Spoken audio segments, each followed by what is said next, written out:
to that effect. Maybe the CS can assist me. What caused this query? Thank you so much. Next, Honorable Samumba, I want to take one. All right, okay. You can respond to these two. Thank you. Maybe I start with the last one. Let's hold on. Yes. On the same. Yes. Thank you, Chair. My question is on the same Mangawa Primary School. On page what? On page 1 classroom block. The auditors, when they visited the site, they found that the school still has some outstanding works. And in your presentation, CS, you said that you have since handed over the school to the community. Would like to know, is there a site handover certificate or not? On quality, it was observed that the strong room, the roof slab on the strong room was not done according to specification. Hence, management wrote to the contractor to demolish. Director of Works, can you tell us what quality aspects did that slab miss in order to meet the standard specification? Also, on the extension of time, this contractor, he was given extension of time for 8 weeks. At first, management wrote to him to warn him that you are going to effect liquidated damages. Just a day after he received the letter from your office, then he applied for extension of time, and you granted that extension of time without cost. Why did you grant the contractor extension without cost?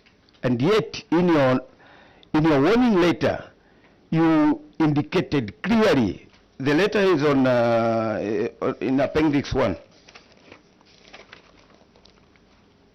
Notice of intention to apply liquidated damage. Notice of intention to apply liquidated damage and terminate the contract for construction of 1x3 classroom block. So you had intention to apply liquidated damages. And the contractor immediately, he received this letter just a day after he replied to apply for extension of time. And you granted 8 weeks of extension of time without cost, ignoring retention and liquidated damages. And furthermore, within that 8 weeks, he didn't even complete the work. And yet, when you accepted his extension of time, you even said you are not going, there will be no further extension of time on this project. Anyway, the question is, why didn't you protect the client with much needed resources by invoking liquidated damages on the contractor? Because you had enough reasons through the letter of warning. Thank you. Councillor Gitali. Thank you very much, Chair. Starting from the first questions, the project is complete and the project was handed over. The second one was whether or not Yes, please carry on. The certificates are available. The handover certificates are available. I think this was handed over by 15th of November 2023. The second question was whether or not this project was being monitored to necessitate the letter from the council that he be ordered to demolish. I think that it was because it was being monitored that the engineers were able to see that some portion of the construction of the strong room was not properly done. And that's how we wrote an order that demolition be done. If it wasn't being monitored, we would have actually not seen in record time.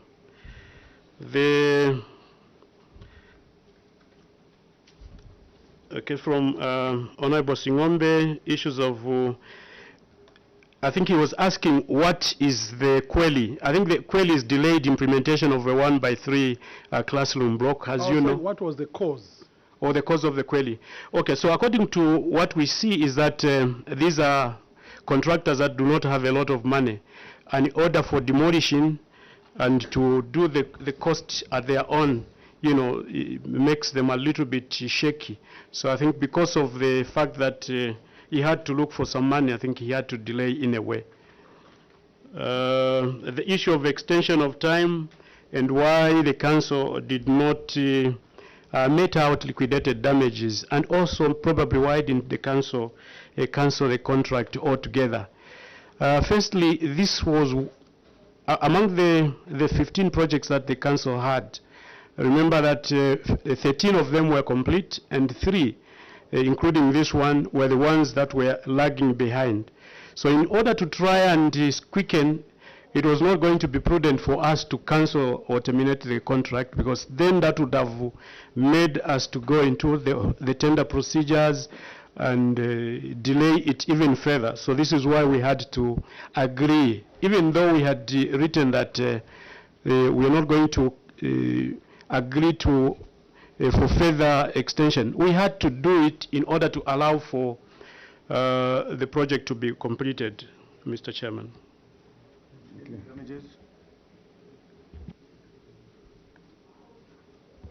At the end of the day, I think we waived out the liquidated damages. Honorable Simumba? Yes. Oh, Chair, thank you very much. I will take you to page 4. Which one was it? About the roof slab. The roof slab, what quality aspects were lacking as compared to the standard? Director of Works, are you getting that question? Yes, Yes, your response? thank you very much. The roof slab was not cast correctly because it didn't have the proper support, and it had risk of injury to anyone who is using it. So the reason we had asked them to demolish is so that they can put the proper support which was recommended in the drawings. Okay, thank you. It didn't have proper support. So then it failed the quality test. Is that what you mean? Maybe just to clarify, We are talking about the specifications of the roof slab as in his BOQ. And you measure with what was implemented. Now, which aspect, which part of the quality aspect standard did that roof slab fail? Director of Works? the support of the roof slab is on the wall of the strong room. So in our case, the contractor decided to put reinforcement in the wall and cast the strong room slab within the confines of the strong room itself. So we didn't deem that safe, and we asked them to do it the right way by putting it on the wall of the slab before we cast above, before we build above. Sorry. Thank you. Honorable Simumba. Chair, thank you very much. Go ahead, please. Okay, page 4. Page 4 of the report, honorable members. Loss cutting, audit findings. Under community projects. Number 2, Chair, on the disaster component, the management is telling this committee that there were no disasters reported in the district during the period under review. When you go to the action taken, you will find that this disaster component is not utilized. I wanted to find out from the council secretary, do you wait for the disaster to happen, or do you prevent it? Because the reason why I've asked this question, Chair, is they haven't spent this money. They haven't valued this money to any projects. Does it mean Chilundu don't have areas where you can vary this money to, even bridges and so forth, and you have kept this money in your account. Do you mean you need to wait for the disaster to happen for you to spend this money? Chair, I submit. Council Secretary. Thank you so much. We do not necessarily need to wait for a disaster to happen. But I want to say that even though that we didn't have a disaster in 2022, which is the subject of this matter, we actually had a disaster in 2023, and we varied these monies towards the construction of a Katwezele school. So that is going to be seen by the auditors in the 2023 budget. Yes. Your committee chair depends on the evidence, and I would like the council secretary to avail us with an approval letter from the ministry where the variation was done of these amounts, because we need to know if really this amount was varied to a certain project. Chair, I submit. Thank you. We've actually attached the variations for the 2023 that we did, and it's actually, they will help me to just locate the same. We actually have the same.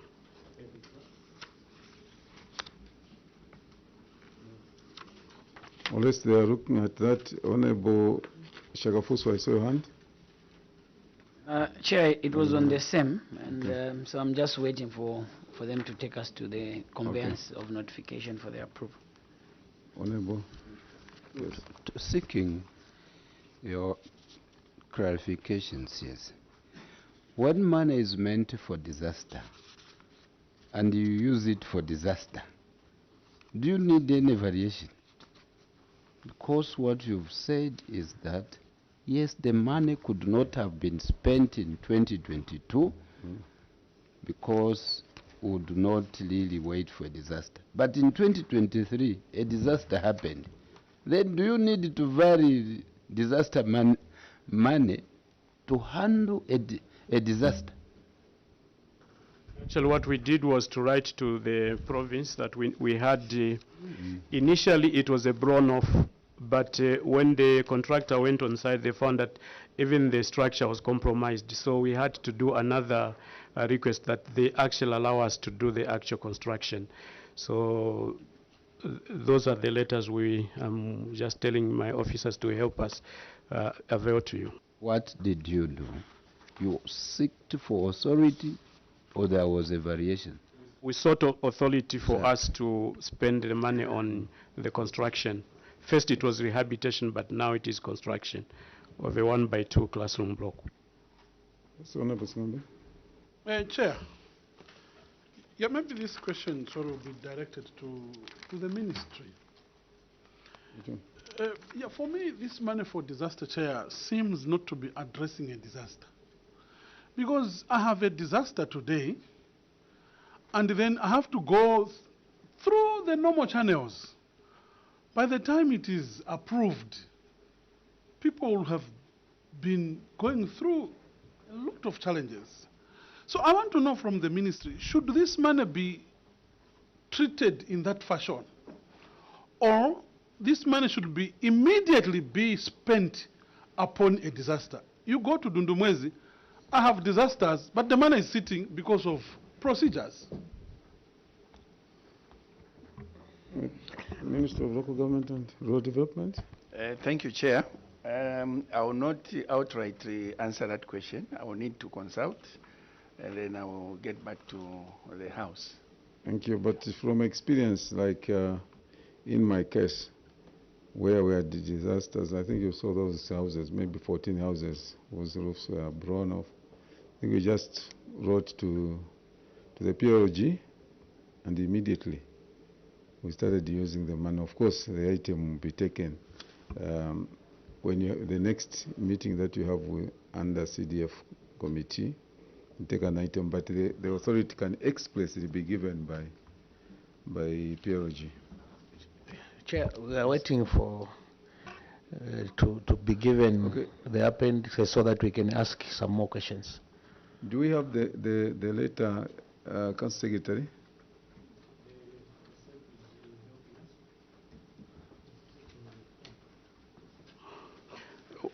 For the things that we didn't bind, we actually have them on soft copies. So on phone? Yes, sure. The evidence is on the phone. Chair, we are sitting here waiting for the evidence on phone.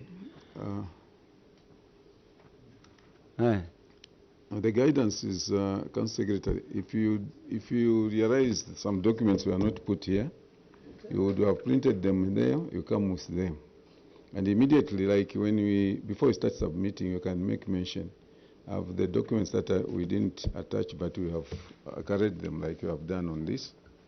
If it's not there, we can still tell the House, inform the House, that's why we're under Cap 12, that we don't have these documents, but given time, we can get these, can make them available by that Secretariat, or one officer can go outside and be able to call, get it printed out.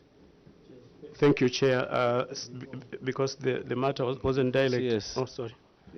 Yes, Honorable. My apologies, I was out when the meeting started. Honorable Nyambose, Mutetwa Nyambose Mishek, Chasef Member of Parliament.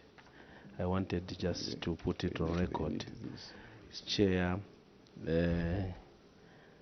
that's what I can say for now. But as guidance, the Chair has guided. I don't think that even on the phone that evidence is there. So it's better to tell this committee the facts that no, as at now we don't have it, than to keep, because we can start interrogating from that point. If you say we don't have, you are better off than looking for something that is not even there. I submit, Chair. So, Council Secretary, you are guided as such. If you don't have, please mention you don't have it here, but you have it at the office and you can make it available to the Secretariat. And then we can leave that and move to the next one. Thank you, Chair. Well guided. We will be able to submit the documentation on the disaster component. We probably couldn't print it because we thought it was more to do with the dialect aspect of the under-completed project, which was Mangaba. We are guided. Thank you very much. Honorable Sumumba. Thank you very much, Chair. I wanted also to know, Chair, that there is 4,749,998 unspent funds. I wanted to know if again maybe the approval letter for these projects again is on phone, Chair, so that we know. I submit. Council Secretary. I request the Council Treasurer to deal with that. Council Treasurer. Thank you, Chair. For the 4 million on projects, Chair, I think as the Council Secretary alluded to, the projects were approved late under 2022. So most of the funds for the projects, probably what was paid under 2022 was just the 25% for the contractor to mobilize. So most of the funds were taken over to 2023. That's where they were spent from. You have that document because that's what. So the approval letters which were between the month of September and I think November, December. You have they them? are also part of the appendix, which is Appendix 2. Oh, I see. Sure. So that one is not on phone. Honorable Shagaposo, then Honorable Mwene. Yes, I just wanted to have the the town clerk, the council secretary, to give a correct position on things, on bursary and skills, and also on the disaster. You want to submit to this committee that you used the money for the disaster to work on Ngombeide, the blown off roof, according to what you submitted, Ed. But I've noted through your report on page 5 that you actually use the money from bursaries. and you went on. I want to help you to correct this because you misled the committee. And after you used the money for bursaries, you went on to ask for conveyance to now spend the money on disaster for skills bursary. Is that the correct position? Council Secretary. I don't know whether I've gotten the question very correctly, but there are two things that we're talking about here. Initially, we talked about the Ngombeile Day. The Ngombeile Day, there were some monies that were not completely spent. That was under the bursary component. So that is the money that was valid to build a secondary school at Ngombeile Day. And then I also spoke about the 2023 now, Katwezele. Now that is under disaster component. So the monies that were not spent under disaster were now utilized for the Katwezele project in 2023. So there were two things that I clarified.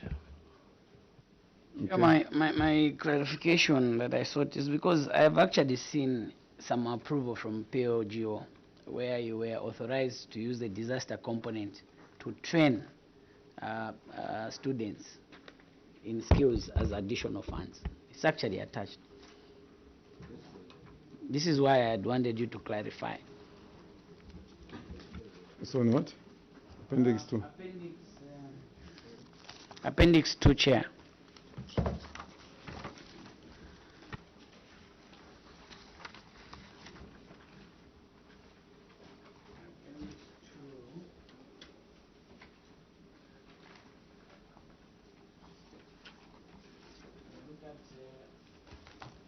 Those conveyances that they've given us, just after the one dated 22nd February, it's the next one. Notification of approval, refusal of Constituency Development Fund from PLGO.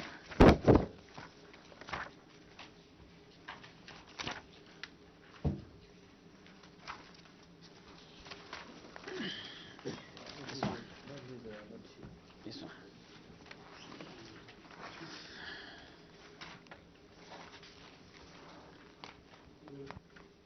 Okay, so I think it's just the heading, but the content are very, very different, as you can see. What's the date for that? The one you're reading, Council Secretary? 20 seconds.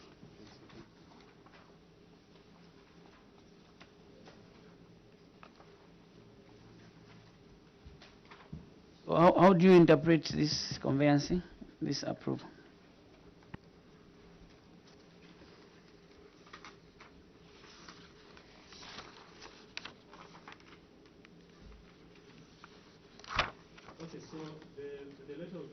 The letter was written on the 22nd of February.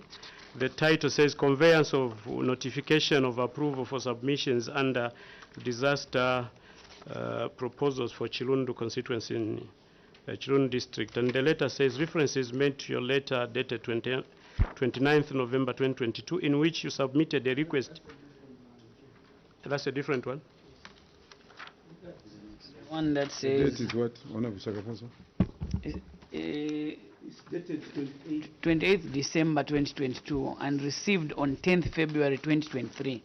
Okay. Herein contained the following: a request for approval of payment for additional 2022 CDF skills training, 209. Maybe I can just help to read.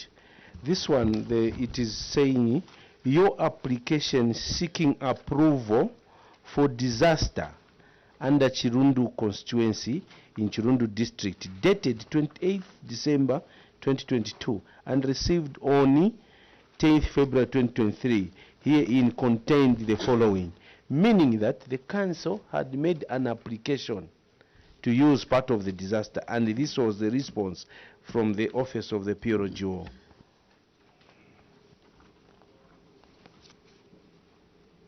I think that's the same one for the one that we are valuing the amount for skills from the 1.5.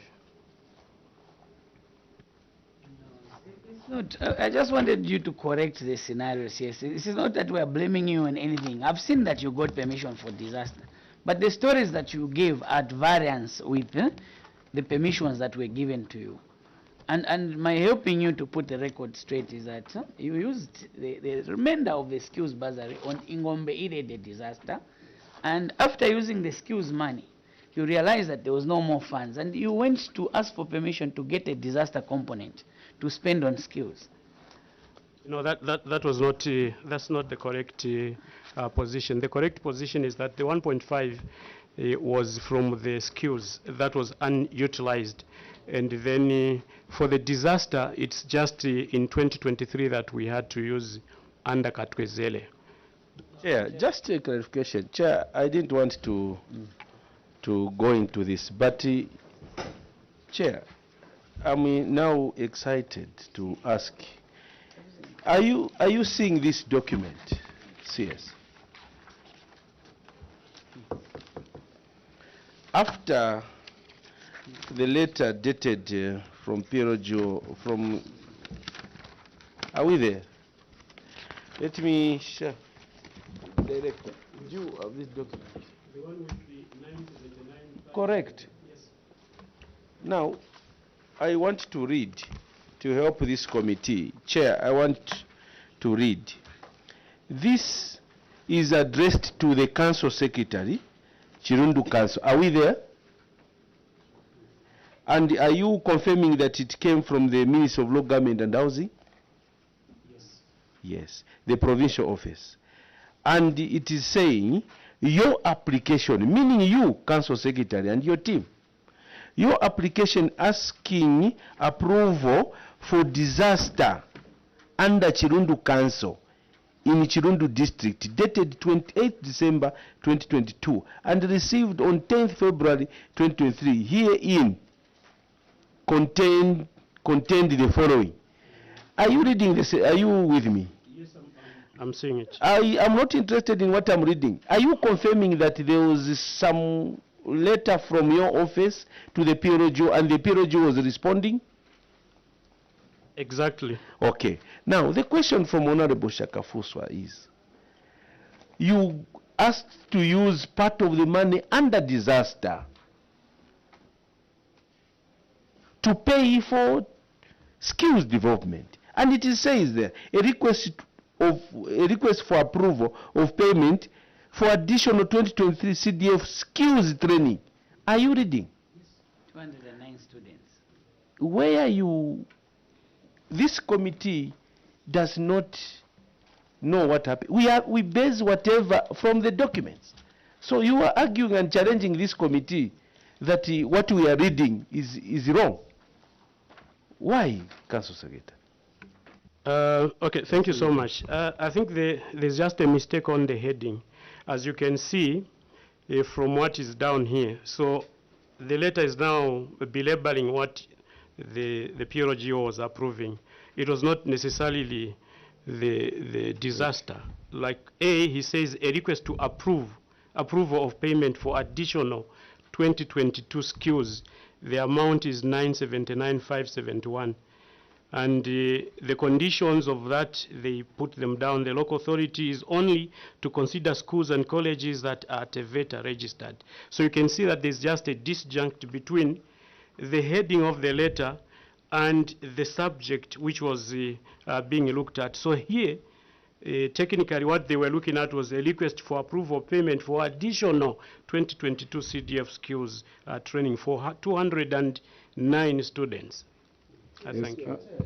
Before Honorable Mutero comes in, Chair, Maybe. You are now insinuating or imputing that the PROGO was not in his right frame of mind. No. You received this letter that he came from his office and he cannot make a mistake to talk about disaster.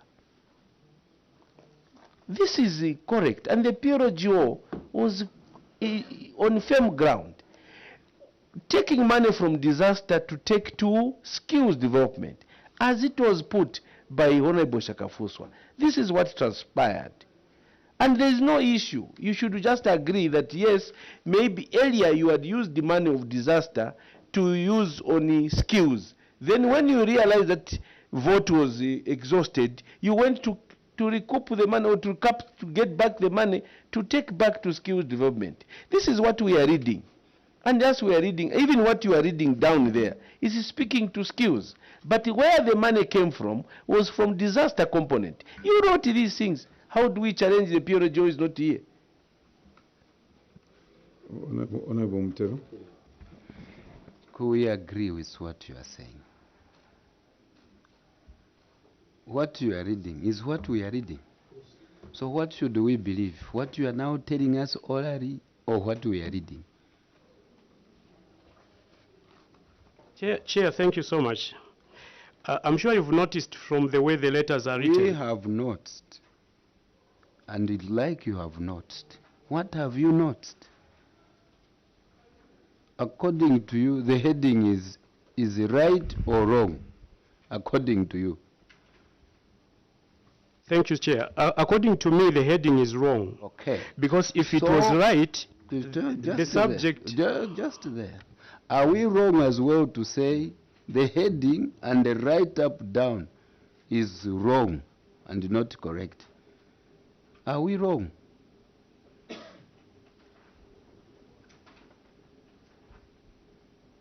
Are we wrong to agree with you? Okay, let me explain a little bit. So, if you look at... You will never get disaster money and take it to skills after you would have used the skills money. That's what the Honorable Shakafuso is putting up here. Now when you say this letter is wrong, you brought it here. Why did you bring a wrong thing to here? Did you sit to go through these things? I would say that I think we didn't check the heading as it is here. We didn't check that. Okay. With the General's office, you can take note of that and verify. You go back and verify on that issue so that the correct position is given. Yes. Yeah, thank you very much, Chair. On the same unspent, I would want to find out there is a balance brought forward of 1,144,434. The management chair, they haven't told the committee what they have used this money for. I was just checking. I can't see anywhere where they have used this money. Is this money still in your account or you have varied it somewhere else? Secretary. Page 5. Balance brought forward. There was 1.7, but you used 567. So the balance is 1.144. You haven't now narrated to this committee how this money has been spent. Do you still have that money in the account or is spent?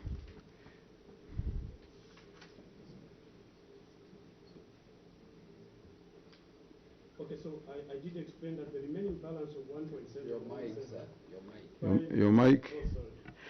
I did explain that the balance of 1.717, 573, is meant for ongoing projects and the retention, as well as the difference between the project allocation and the contract sum. So there are those that we already gave, and we're waiting to be given as and when they complete. So those are the amount of money that we're keeping. Thank you. The balance brought forward. What have you used for the balance? The 1.144. The one which you are talking about is 1.7, which is for community projects. You have seen on top there is balance brought forward. Okay, I think that was the balance brought forward under the 2020 and 2021.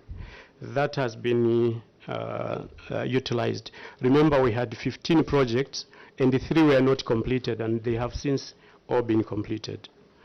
And we also gave out the completion certificates. Thank you very much, Chair. Seriously, Chair. Seriously, you are saying this is meant for...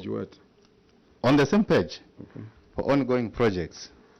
We are not seeing those ongoing projects. I didn't see them here, not until I went to Appendix 2, Chair. That's where it is indicating the status report for of the projects. Yes, Chair, though it's not clearly reflected there. So I would like to take you to the same. Page what? Appendix 2, Chair. On status report on CDF approved the committee projects. I want to also forget about 2021. I want to come to 2022. You are stating that these are completed, but I'm not seeing completion certificates here. This was prepared by Engineer Mashapi. The certificates are here. They have just been brought now? Yeah, they submitted this. Okay, then I've taken note, Chair. Thank you. Thank you. Thank you very much, Chirundu Town Council, for making appearance to this committee. We appreciate, and we can only urge you to work as a team and make sure that when you receive a notice of appearing before this committee, you sit down as a team, go through all these, go through your report, go through your appendices and everything, and make sure that everything is in order, so that when you come here, you do not need to pull one another for responses. And make sure that Council Secretary, just like you have submitted the completion certificate, you must have attached them there.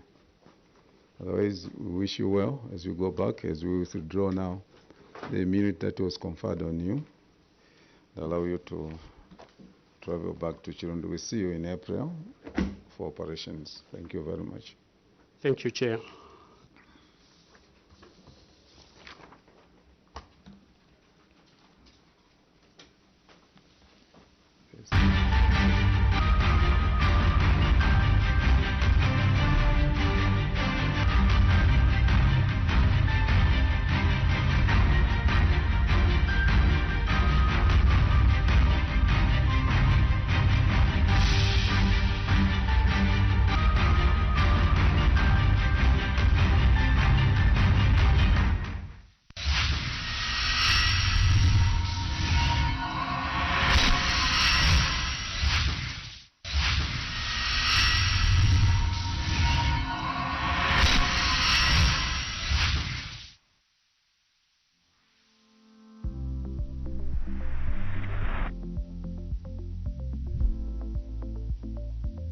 Parliament TV, bringing Parliament closer to you.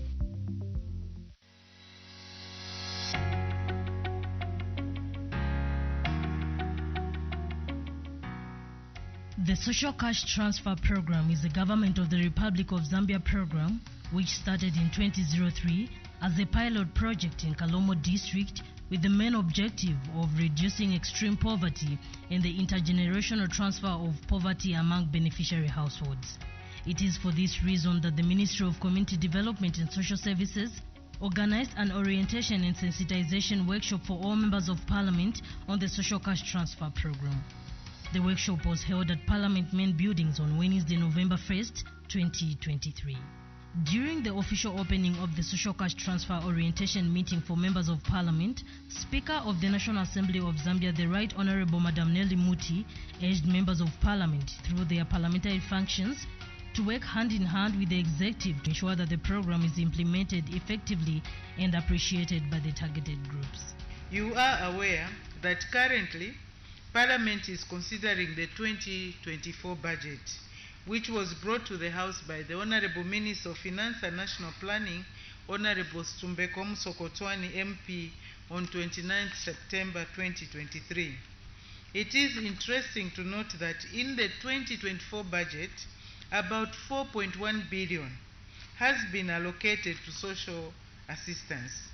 In this regard, social cash transfer accounts for 99.9% of the social assistance program allocation, which also represents 74% of the total allocation to the ministry.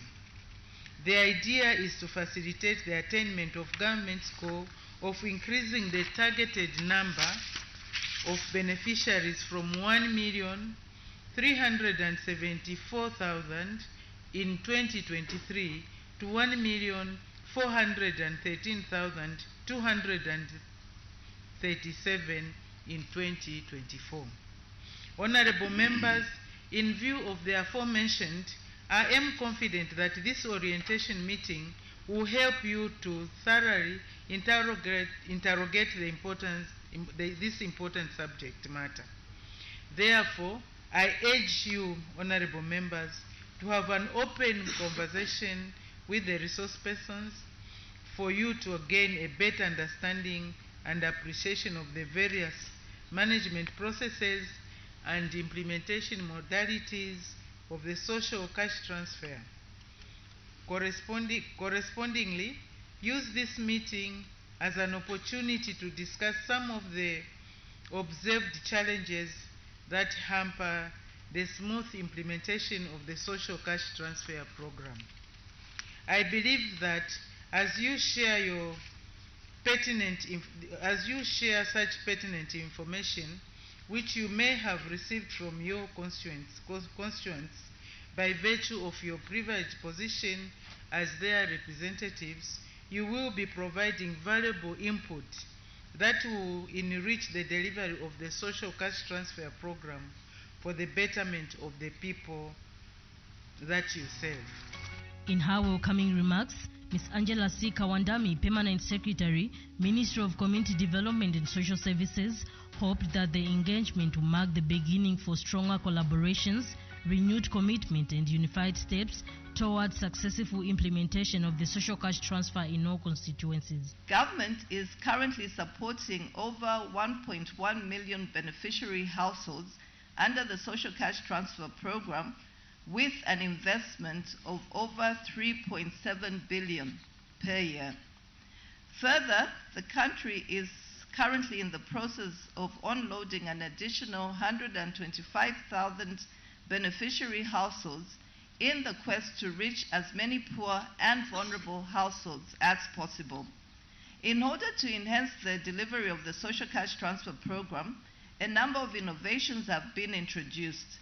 These include the Zambia Integrated Social Protection Information System, ZISPIS, the Grievance Redress Mechanism, GRM, and Cash Plus approach.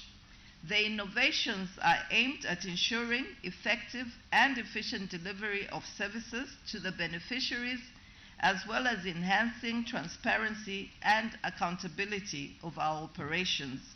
Madam Speaker, honorable members of Parliament, you may wish to note that government has been implementing social protection programs with the involvement of various stakeholders, who include community-based volunteers such as Community Welfare Assistance Committees, the CWACs. The role of these volunteers cannot be overemphasized.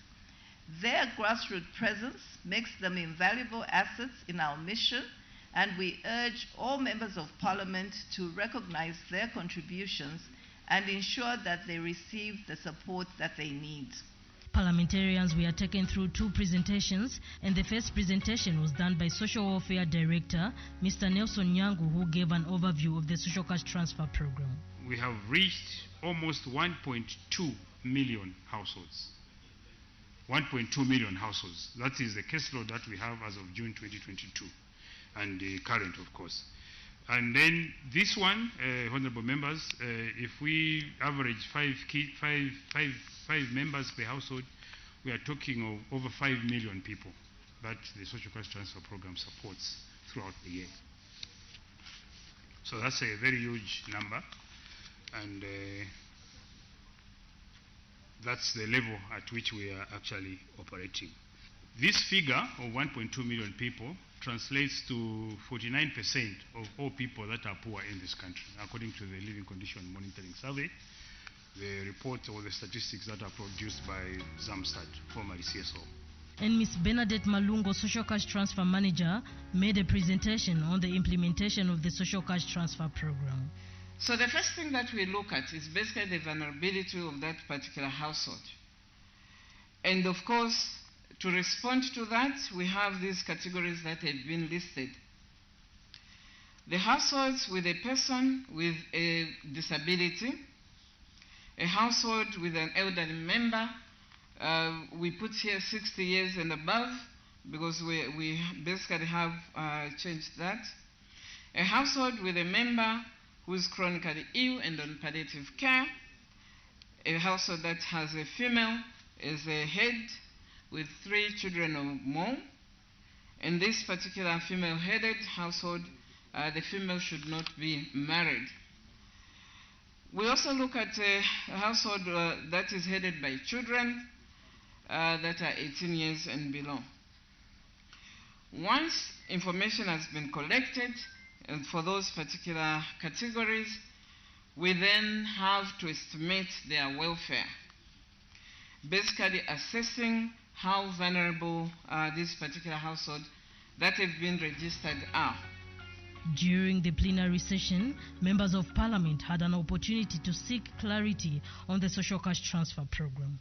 The CWACs, those responsible to register our people, sometimes they do, maybe through human errors, they do, they do connive with people who are not even eligible to be on this social cash transfer.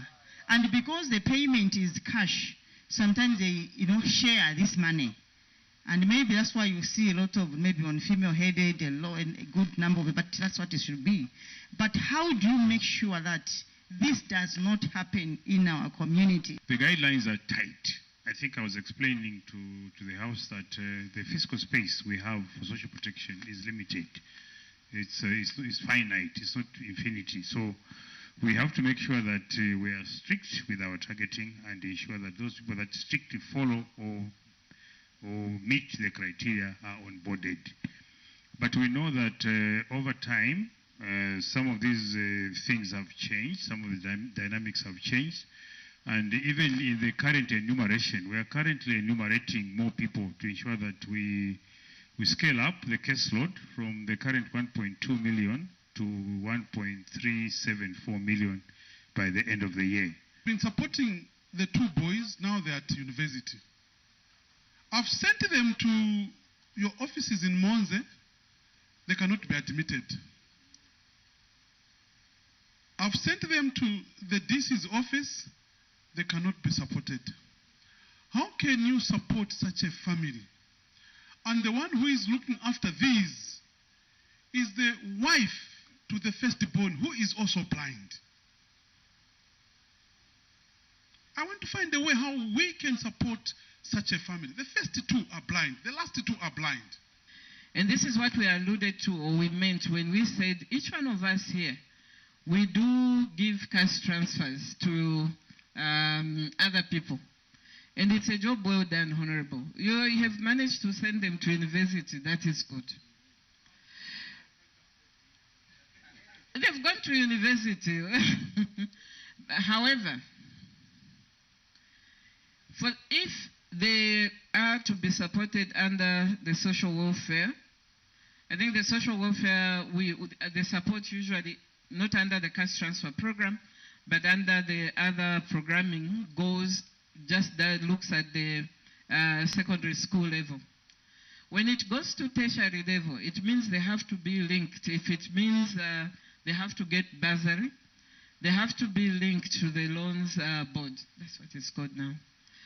Yes, under Ministry of Higher Education. Is it Higher Education? Education.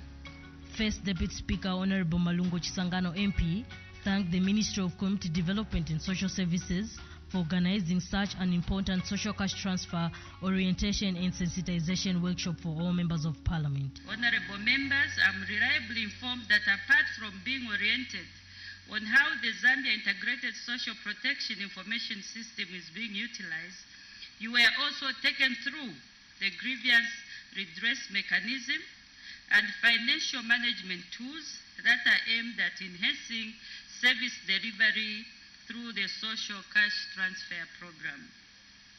In view of the foregoing, I would like to take this opportunity to urge you to take keen interest in this program and enhance your engagement with citizens as you sensitize them on available benefits, grievance procedures, and appropriate guidelines on the social cash transfer.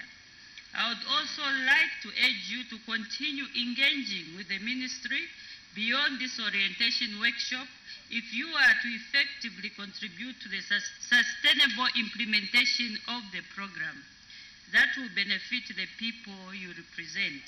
In the same manner, I would like to implore the Ministry of Community Development and Social Services to continue working closely with members of Parliament.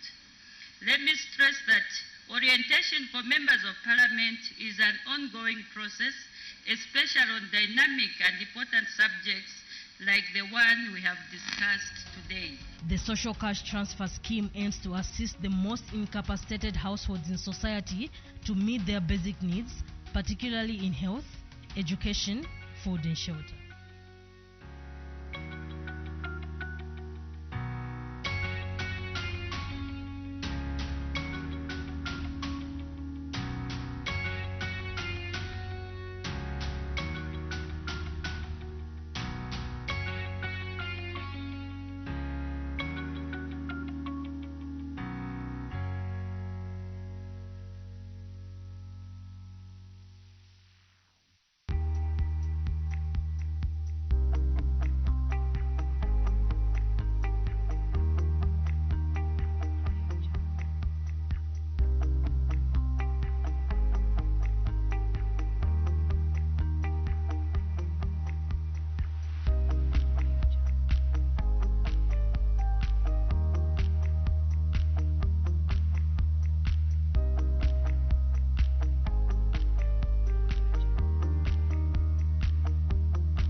Good morning, witness. Thank you. You are welcome. I was just for the information of the members, because Parliament business takes precedence.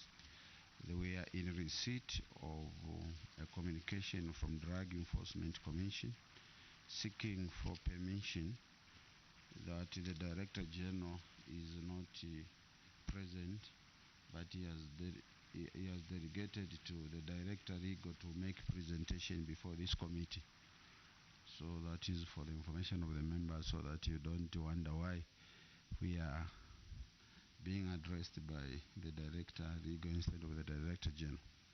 Witness, as you may wish, this is a committee that is dealing with the matter of youth and child affairs, and our topical issue is to do with the substance abuse among the youth in Zambia. Therefore, before we proceed, we would ask you to introduce yourself. Then after you've done, we will ask members to proceed. Then I'll confer immunities on you so that you can proceed to make submissions. You can go ahead and introduce yourself once you are ready. Thank you, Honorable Chairperson. Good morning, Honorable Chairperson and the rest of the honorable members of Parliament. Indeed, we would like to place our apologies on record. The Director General and the Deputy Director General were unable to be with us this morning. They are indisposed, and they authorized myself as Director Legal to stand in for them.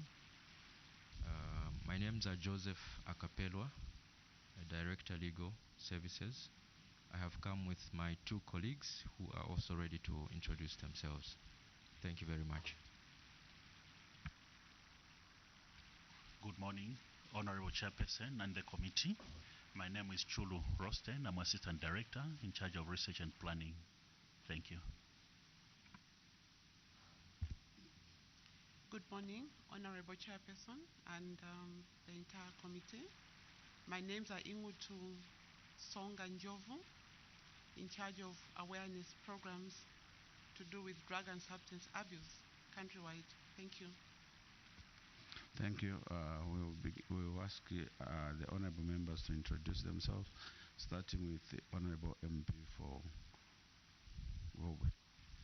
Thank you, Chair, and good morning, witness. I'm Banda Krell, Member of Parliament for VUB in the Eastern Province and a member of this committee. Thank you and welcome. Thank you, Chair. Good morning, witnesses. I'm Honorable Dr. Alex Katakwe, Member of Parliament for Solwezi East Constituency, Mushindama District. Thank you.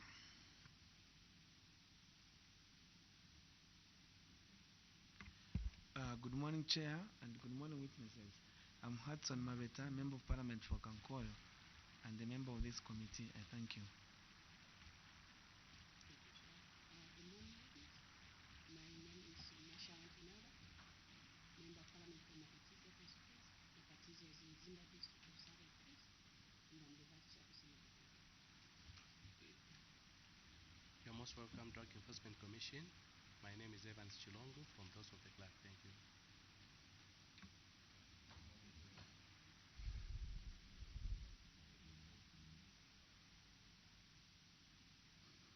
Thank you, witness. My names are Ronald K. Chitotera. Courtesy of my friends, I have been privileged to chair this committee. And before we proceed, I am a member of Parliament for Pambasha in Kawambo, Ropra Province. I would confer immunities on you according to our laws of Zambia, Cap 12 of the laws of Zambia. Each witness that appears before the parliamentary committee of this nature is given immunity so that you are able to execute your functions without fear of any repercussion. Information that you shall give to this committee will not be used anywhere in any courts of law in Zambia against you, unless you choose to deliberately mislead this committee. The same Cap 12 will be revoked and may be used against you. But bearing in mind that you are a competent witness who may not deliberately choose to mislead this committee, we have heavy hope that you will give us information that is going to help this committee to come up with a report which shall be rendered before Madam Speaker, for consideration of the full House of Members of Parliament. Therefore, we received your written memoranda and would want to at most give you 15 to 20 minutes to speak to your memoranda and then to raise salient issues. Then we shall ask members of Parliament who are members of this committee to interact with you. So witness, please, you can proceed and make your submission. Thank you very much, Honorable Chairperson, and thank you very much, the committee. I come before this Honorable Parliamentary Committee to make our submission to the Committee on Youth, Sport and Child Matters on drug and substance abuse among the youths in Zambia. As the Honorable Chairperson may be aware, the Drug Enforcement Commission is an investigative body established under Article 235, Clause B of the Constitution of Zambia, Amendment Act Number 2 of 2016. The mandate of the DEC is to prevent and control money laundering activities, illegal cultivation, production, trafficking, abuse of illicit drugs and precursor chemicals.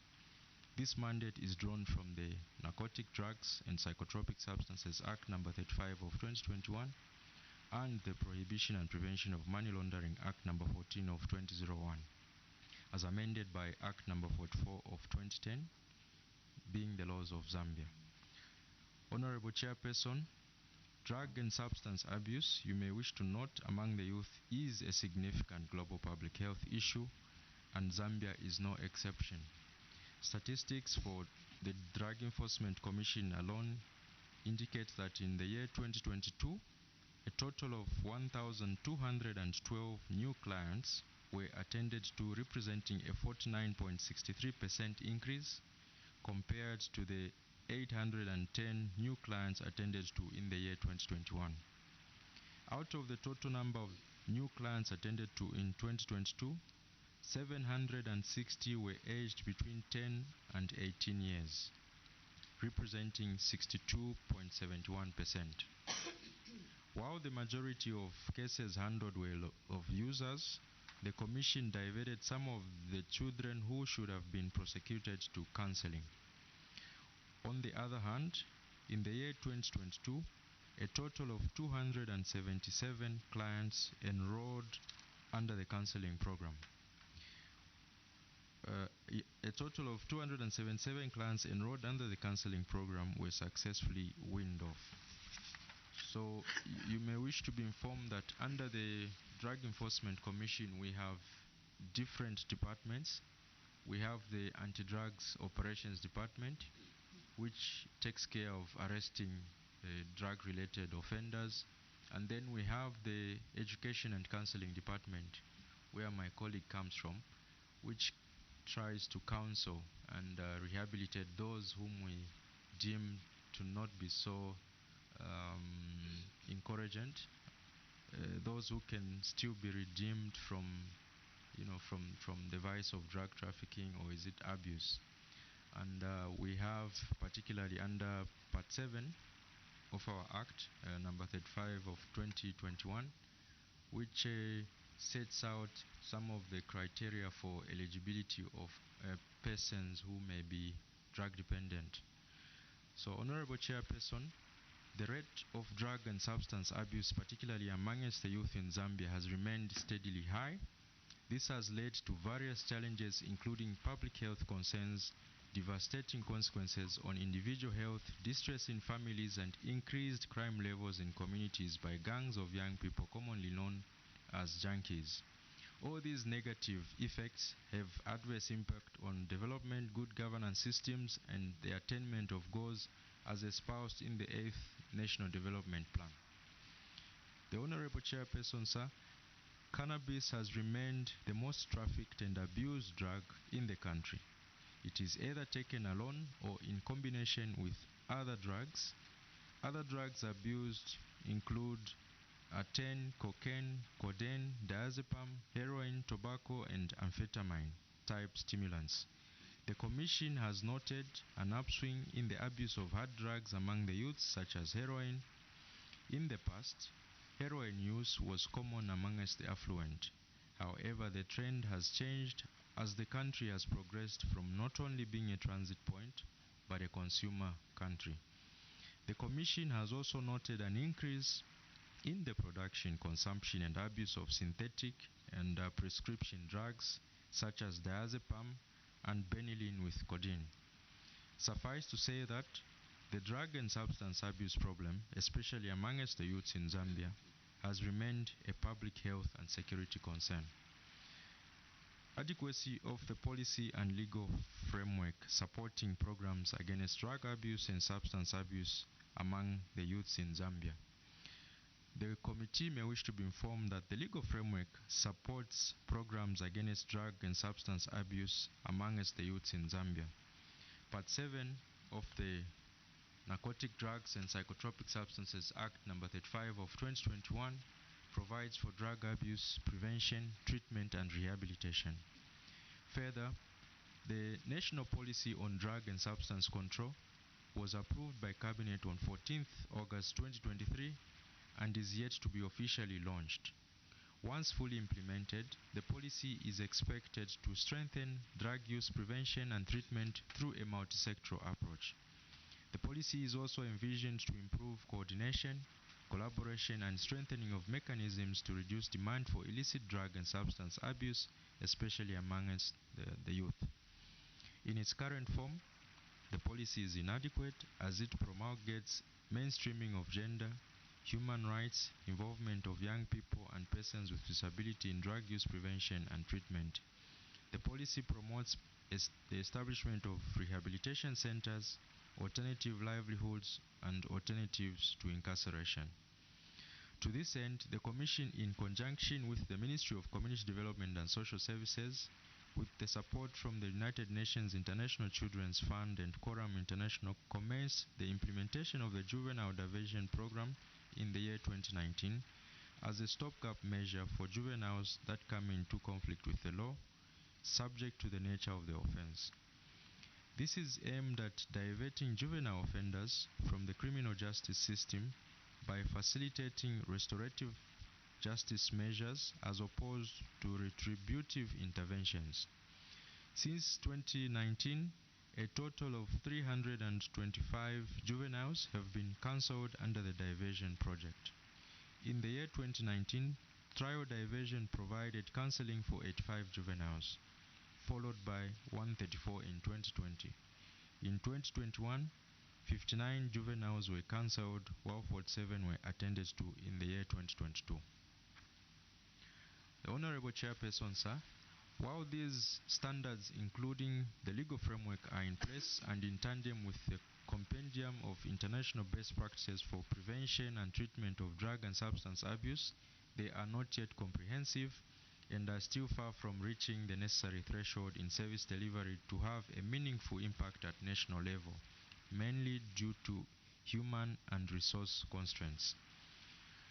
Secondly, measures put in place by the government to address drug and substance abuse amongst the youths in Zambia.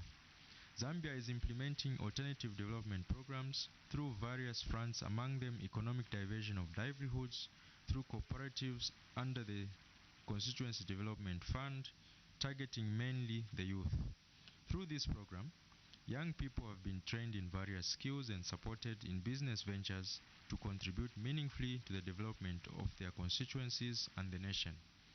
One of the best proven strategies to drug prevention is keeping children in school. Government policy of providing free education to all children of school-going age is one of such strategies. This policy is contributing significantly to the fight against drug and substance use and the prevention of drug use disorders. As a result of this policy, children who could have dropped out of school have been assisted with bursary to continue with education at secondary and university levels. Thirdly, the policy to devolve functions to the local government is a means for sustainable alternative development and empowerment for the youth. As a result of increased CDF funding, some rural communities have invested in earth-moving equipment to create roads in bad terrain areas. The road network is facilitating accessibility and easy marketing and distribution of alternative food products. This effort is addressing both lack of food security and market, which are among the reasons advanced by the youth for engaging in cannabis cultivation. Fifth, the recruitment of teachers and health workers into the civil service has empowered many youths and their families, further narrowing the inequality gap. Occupation helps young people to remain focused and refrain from vices such as alcohol and drug abuse.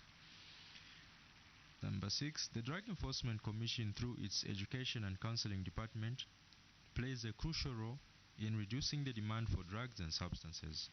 This is done through the provision of drug awareness activities in institutions of learning, communities, and workplaces. The DEC is also implementing other interventions, such as the Family and Parenting Skills Program, which is aimed at building strong families by providing information for positive parenting skills, and the peer education trainings, which are aimed at equipping the youth with the basic knowledge and skills for the prevention of drug and substance abuse. Further, counseling services are offered to drug-dependent persons, while sensitization activities are also done through the various media platforms available. Number 7, the government has incorporated drug and substance use topics in the school curriculum. Number 8, implementation of drug interdiction efforts through law enforcement to curb drug and substance use in the country. The role of the state and non-state actors in combating drug and substance abuse among the youths in Zambia.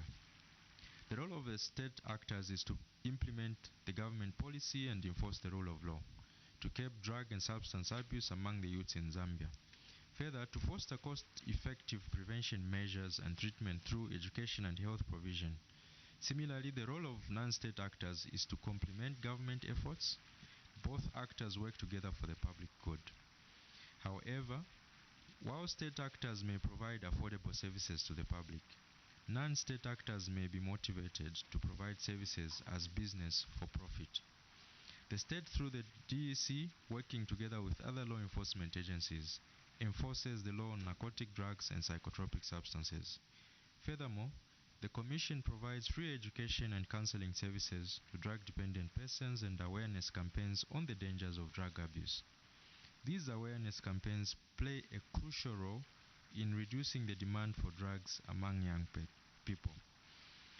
On the other hand, some non-state actors are actively involved in the fight against drug and substance abuse among young people.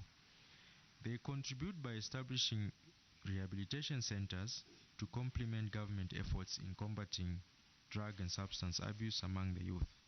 However, the cost of services provided by the private sector is exorbitantly high for the general public, especially young individuals, limiting access to rehabilitation services to only those who can afford them.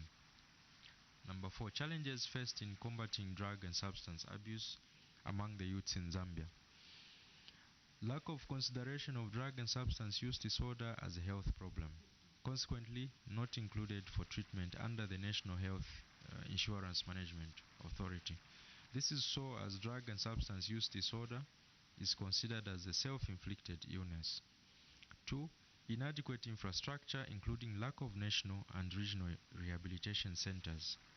Thirdly, mushrooming of bars and communities due to lack of enforcement by the local authority. Fourthly, inadequate human resource to combat and prevent drug and substance abuse.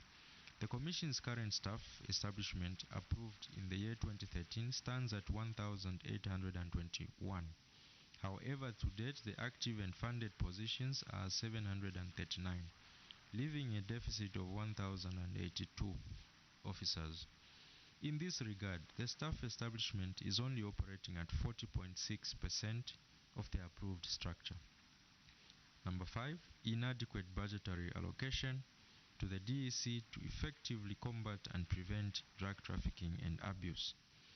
6, lack of an integrated information management system, which is also expected to facilitate connectivity with other stakeholders in the criminal justice system. In conducting activities to fulfill its mandate, the Commission collects data from different sources, which are then collated and analyzed. This information is important not only in determining the direction of cases, but also in understanding the various trends across the country in order to advise government on the current and emerging risks. Number 7, inadequate specialized trainings to meet the demands of modern law enforcement, including drug abuse counseling. 5, the Drug Enforcement Commission suggests the following remedies to combating the vice of drug and substance abuse. These are our recommendation, Honorable Committee. There is need to establish a national coordinating and monitoring committee to ensure adherence to minimum UNODC treatment and rehabilitation standards by the service providers. 2, the government should expedite the establishment of at least one national drug and substance abuse treatment and rehabilitation center. Number 3, the government through various stakeholders should create nationwide recreational centers for young people and encourage the inclusion of extracurricular activities and sports in schools, thereby offering avenues for youth engagement. Number 4, the government should increase budgetary allocation to research and development to gain a deeper insight into the specific trends and factors influencing drug abuse among young people. This initiative will aid in crafting interventions grounded in research findings. Number 5, there is a complex relationship between the homeless and drug abuse. Therefore, it is important to address the broader issue of child homelessness and provide support, shelter, education, and rehabilitation services to help these children break the cycle of drug abuse and homelessness. We are referring to street kids. So a dominant mind can lead to unproductive outcomes. So it is crucial for the government to involve unemployed young individuals in economic pursuits through the provision of internship, startup capital, and agricultural skills and training programs. Number 7, there is a pressing need to allocate additional resources for enhancing the training and capacity development of officers in addressing drug and substance abuse issues. The Honorable Chairperson, sir, in conclusion, it is worth noting that managing drug and substance abuse among young people is a multifaceted challenge that demands concerted efforts from various stakeholders, including government entities, non-government organizations, the private sector, parents, and the wider community. Further, it is envisaged that the effective execution of the national policy on drug and substance control will enhance the existing legal framework aimed at tackling challenges of addressing drug and substance abuse among the youth in Zambia. The DEC remains resolute in addressing problems of illicit drugs in order to preserve the lives of many young people succumbing to mental health disorders and death as a result of excessive drug abuse. I humbly submit, Honorable Chairperson, before this committee. I thank you. Thank you so much, witness, for your submission. This is now the time we invite honorable members to interact with our witness on the points of clarification and the matters that you would want a witness to clarify. Honorable members.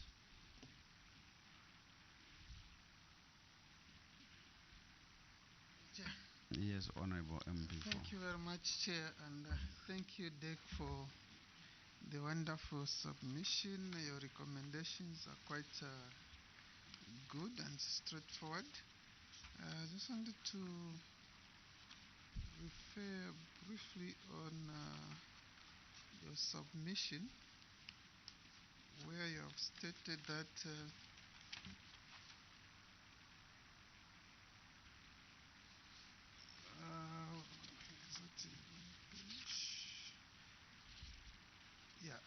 on mushrooming of bars in communities due to lack of enforcement by the local authority. I'm sure here you're referring to Minister of Local Government. And since this is a burden, as you have stated, not only in Zambia but globally, what has been your engagement with the local authority regarding this?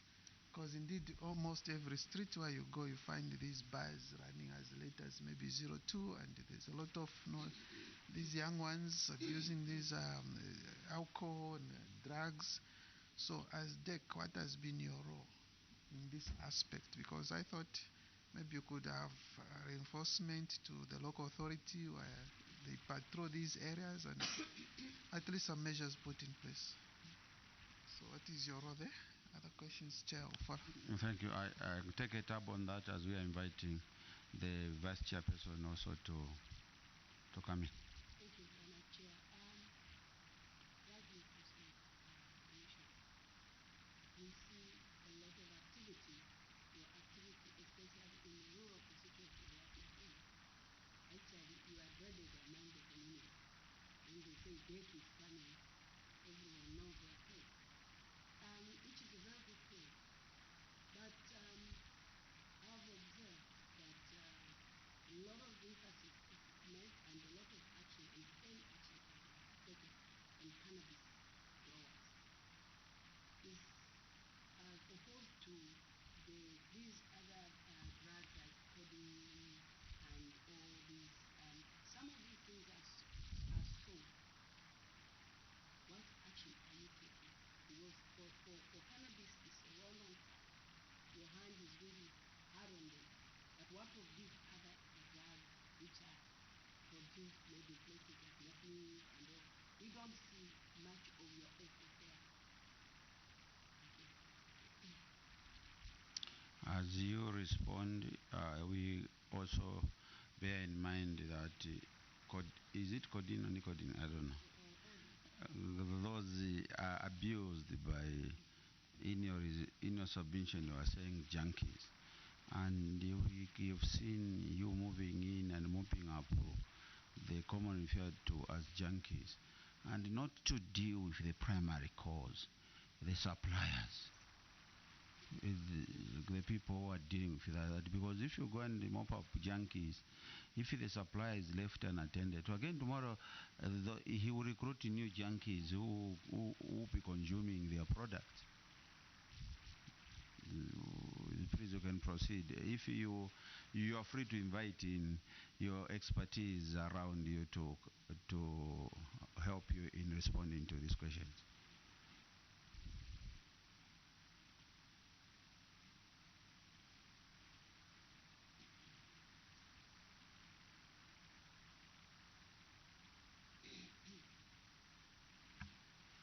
Thank you very much, Honorable Chairperson and the committee. So on the question on mushrooming of bars and what we are doing to engage the local authority. Indeed, this one is a serious problem because, like the Honorable member observed, almost each and every street has bars which are at residential houses. Now, you have children who are growing up in an environment where they see these bars everywhere, and that becomes like a norm. And so drinking becomes like a model for them. You know, they are modeled and thinking that is the way of life. So we are really creating a society of young people who will be drunks. There are shabins everywhere in the community. It's a sorry sight. What are we doing? We have engage the local authority in terms of sensitization. So we've been doing sensitizations with the local authority in terms of the mandate, of course, of the Drug Enforcement Commission in terms of how far it can go as well. Because as you know, enforcement of liquor licenses and even licensing or maybe keeping this sale of liquor is outside our purview or our mandate. So the only thing we can do is to engage the local authority and implore upon them to curb the mushrooming of bars, because at the end of the day what we've observed is that these same bars in certain compounds are even used as drug dens, where they are even selling cannabis within those precincts. So that's how far we can go to try and work with them. However, the preserve in terms of licensing and also keeping this, if we are invited by the local authority, we've always been ready to join hands with them and keep the bars. On the aspect of DEC, the DEC is being dreaded in rural communities, and that stern action is taken on growers. And true, and this is what we've been trying to move away, Honorable Member, so that we should not be dreaded by the local communities, that they should see DEC as a friend of the community, and that when we say that we are trying to get rid of the bad elements in the community that are trafficking in drugs, we want the support of the community to actually work with us. So we are working with the local authorities at ward level to try and also opinion leaders within the communities, so that the community understands our role, that we are not there to fight them, but we are there to actually help them get rid of their communities of the problem of drugs. In terms of codeine, yes, codeine, we've had a number of arrests actually of suppliers, and we've worked quite closely even with Zamra. Again, there's an aspect of the law which I'm sure the Director Legal will come in and explain, where you find that for us, in terms of the law, it's of course on prohibited substances, but this particular codeine, you find that it's in a substance which is legal. So there's been some challenges which I know that we've been trying to address. So probably those are the comments I can make, Chair. Thank you.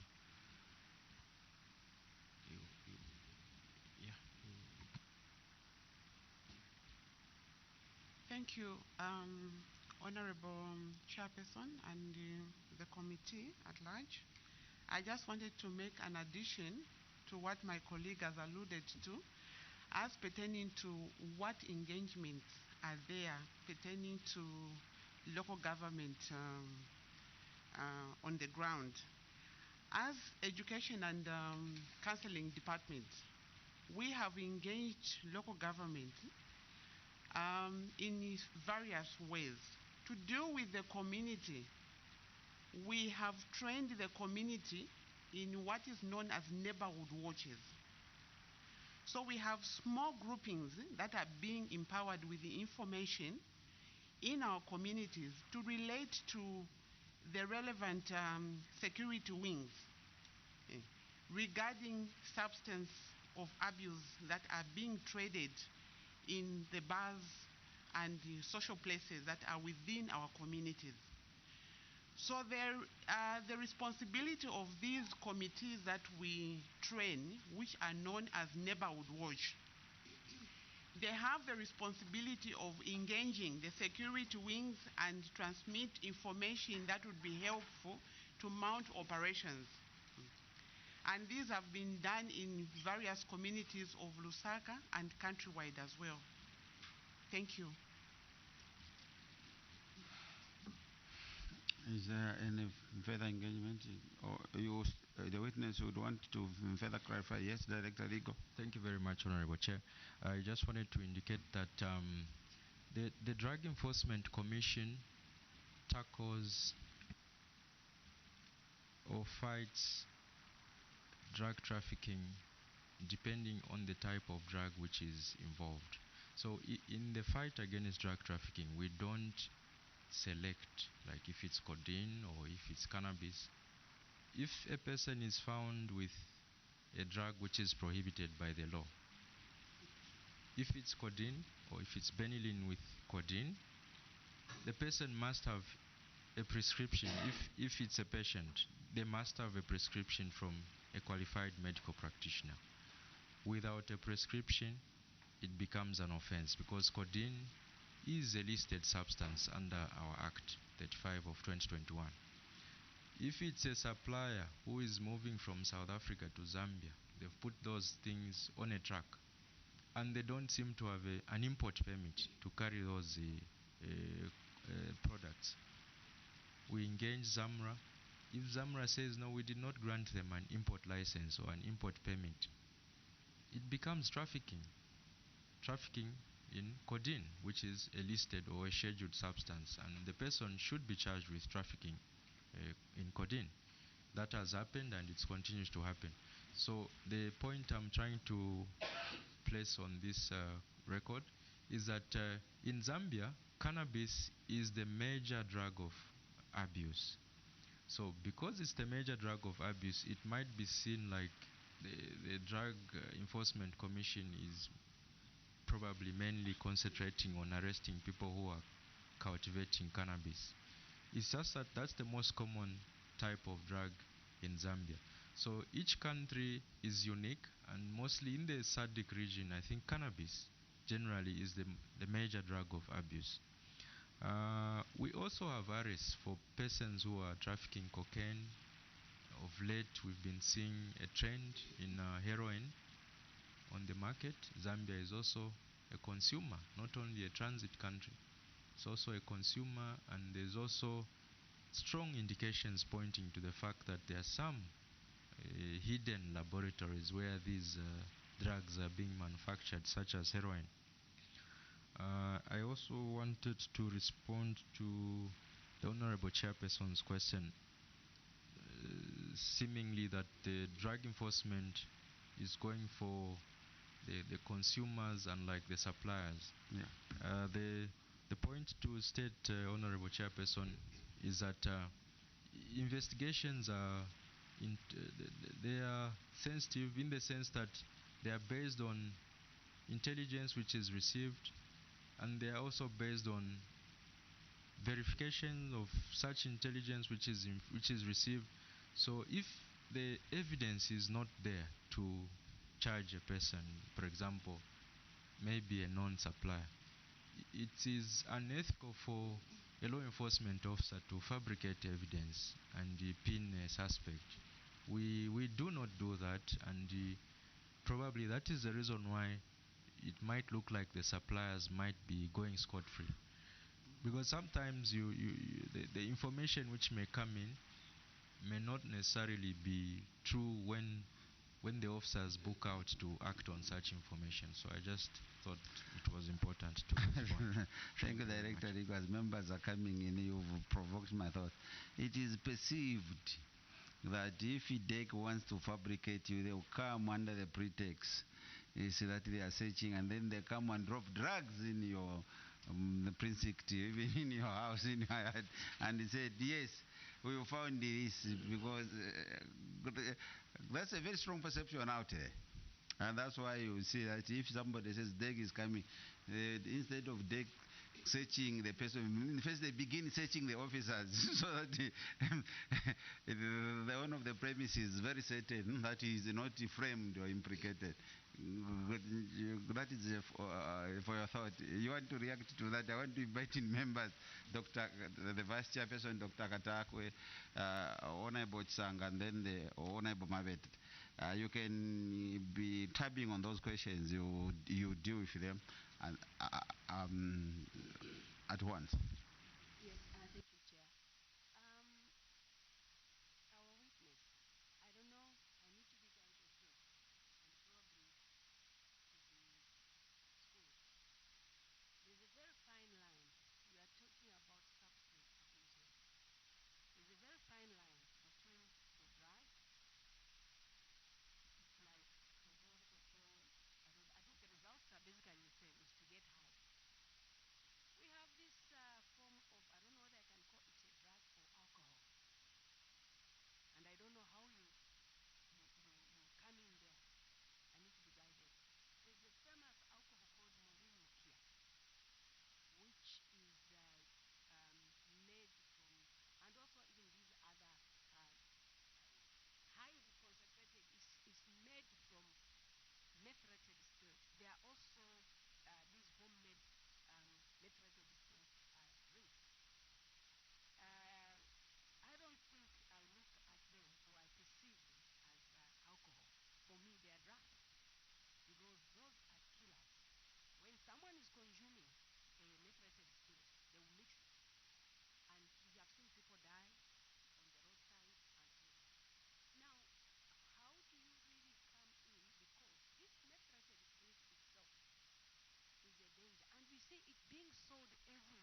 Vice Chair.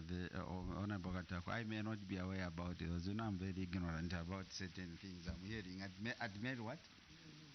What? There's a strong report is made in Nadabuka Morini Kikura. Okay. That's the brand. Okay. Manufactured right there in Kalea somewhere. Yes. And it's packaged very well. A small one, okay. Maybe we'll ask the director to go and test that Mary Muke. Okay, Dr. Kata. Thank you very much, Chair. Dick, you're aware, not too long ago, we had a high-level session on addressing substance use and mental disorders among youth, women, and children at the KK wing here, Mulongoshi International Conference Center. And one of the revelations was that by 2030, the cases involving mental disability due to drug use or abuse will increase by 40%. So by 2030, globally, the cases will increase by 40%. From what you have presented, I want to find out what Zambia would be by 2030 in terms of this 40% increment, because you have talked about, yes, issues to do with, health aspect and so on. So maybe just your comment on our position as Zambia in relation to that. And you talked about Zambia.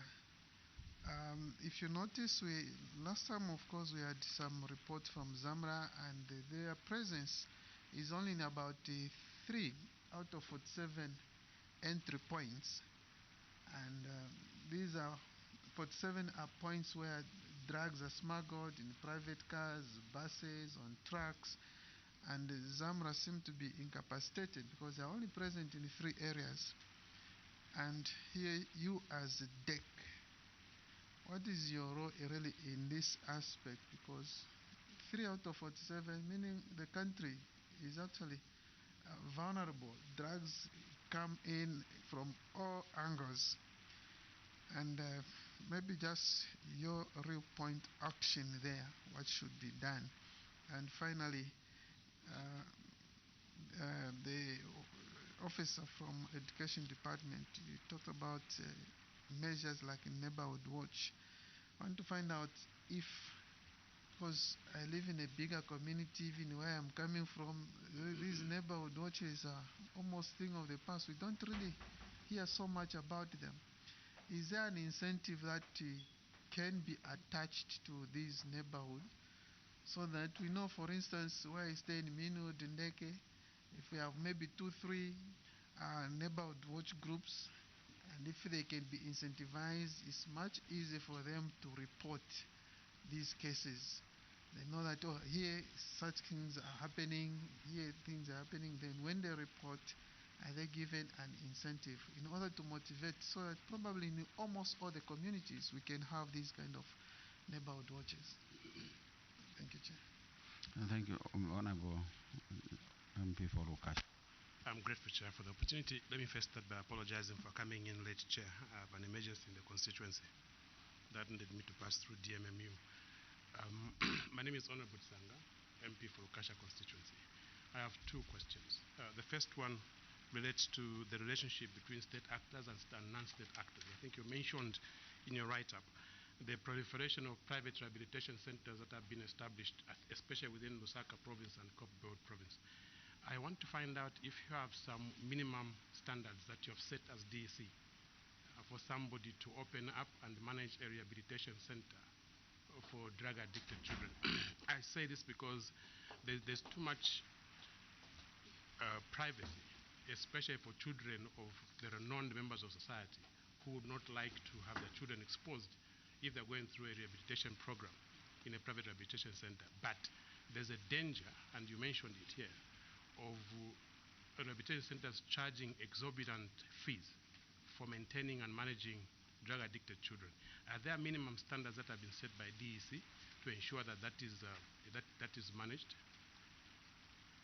Secondly, my concern, I don't know whether a question was raised in my absence, is with children on the streets. I think we have labored with this problem for a long time. Previous interventions seem not to have worked. What do you think as DEC should be done to reduce the number or the proliferation of number of children, especially girl children, who find themselves drug addicted and being abused on the street side? Thank you, Chair. Honorable Mpifo Kankoya. Yeah, thank you. Thank you very much, Chair.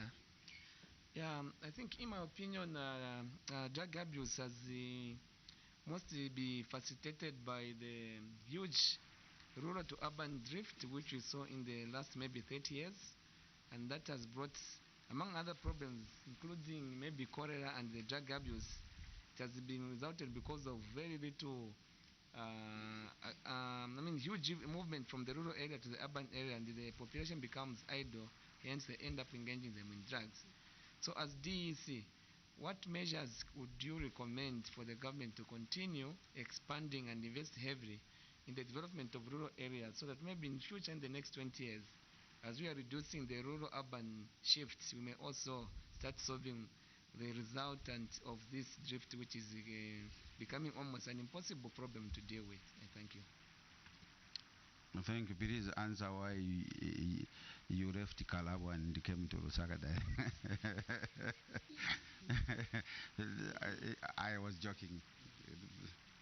Why Honorable Sanga left Lukasha?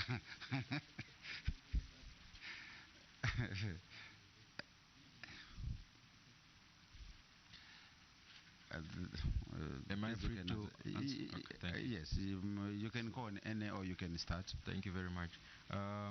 Maybe to start with the one which the honorable member has just asked. I hope you've remembered the first question. Yes, I've remembered the one to do with Maureen Makia. Methylated spirit, yes. The homemade methylated spirit. Okay, okay. Yeah. The challenge we have with regulating substances which are not in our law is that those substances, for example, methylated spirit, it's legally authorized for one to buy, possess it, and use it for the normal usage, to clean wounds or to clean places for sanitation purposes. So it's for substances like that, it makes it difficult for us to control, because like you put it, people are drinking methylated spirit to make themselves high, meaning they are treating it as alcohol.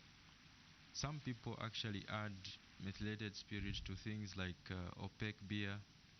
So our take is that in as much as there is abuse, people are getting high. It's a bit of our mandate, in the sense that those products or substances are not listed in our schedule as per Act 35 of 2021.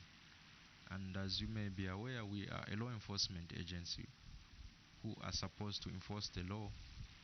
The moment we go off what the law provides, then we risk being sued and being taken to court for things like malicious prosecution or unlawful detention. So we stick to what our mandate is. The best we can advise is that the local authorities in those respective areas should ramp up their efforts to ensure that if it's the bars, they are properly regulated, they are licensed, they have those necessary permits to operate as bars. Perhaps those individuals could be classified as, public nuisance, and they can be dealt under provisions like maybe idle and disorderly, things like that, by the police.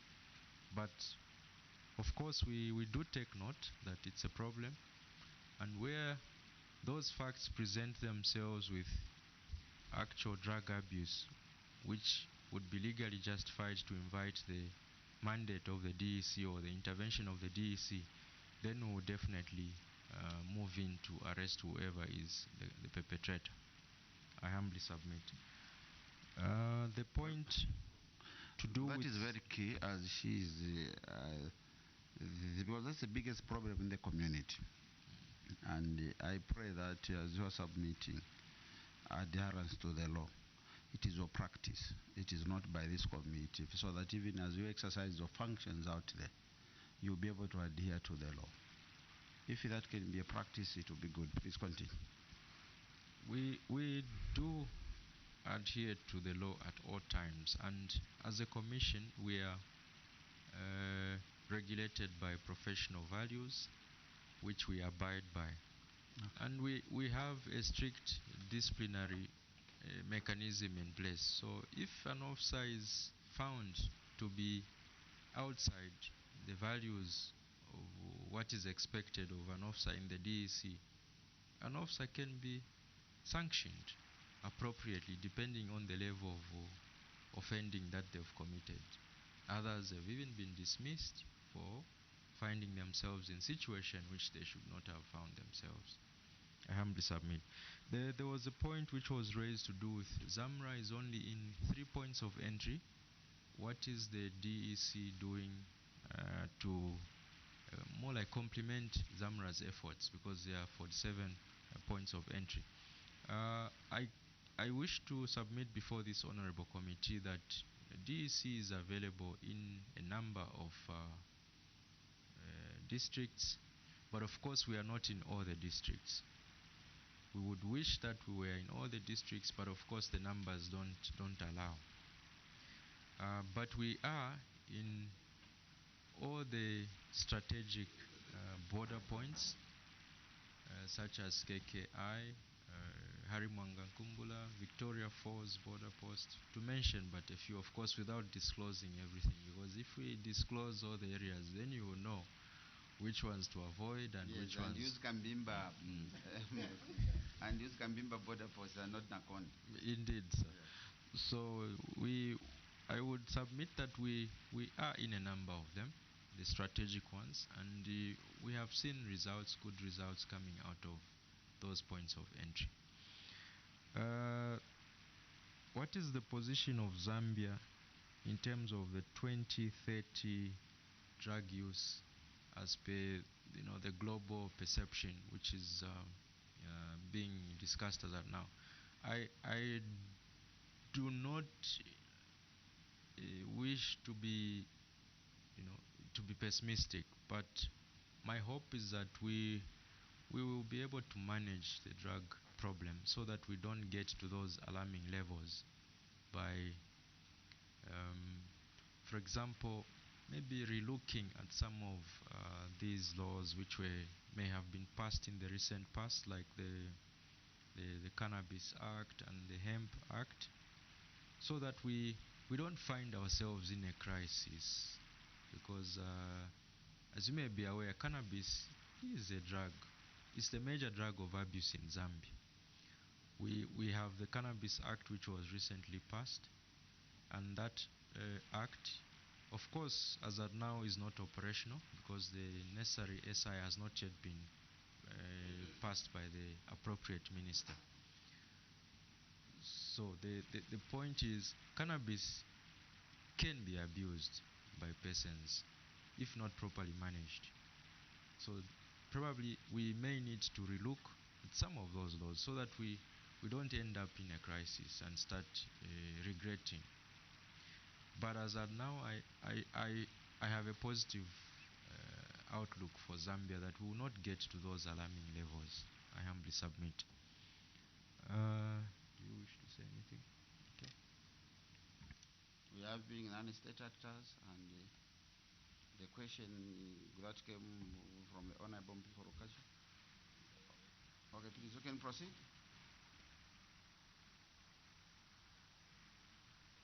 Okay. Thank you, Honorable Committee.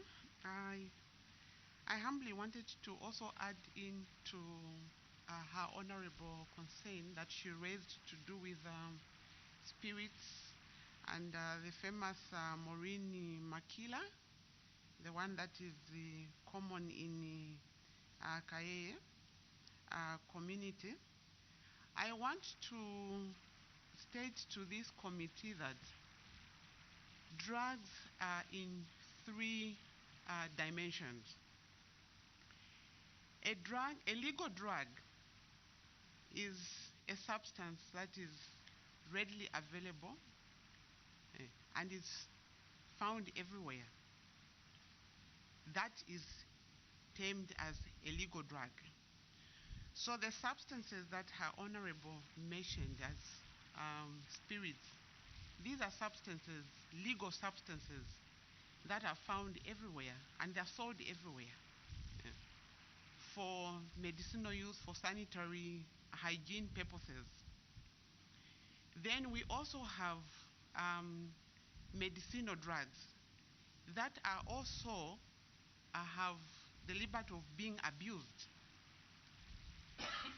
Medicinal drugs, these are drugs that are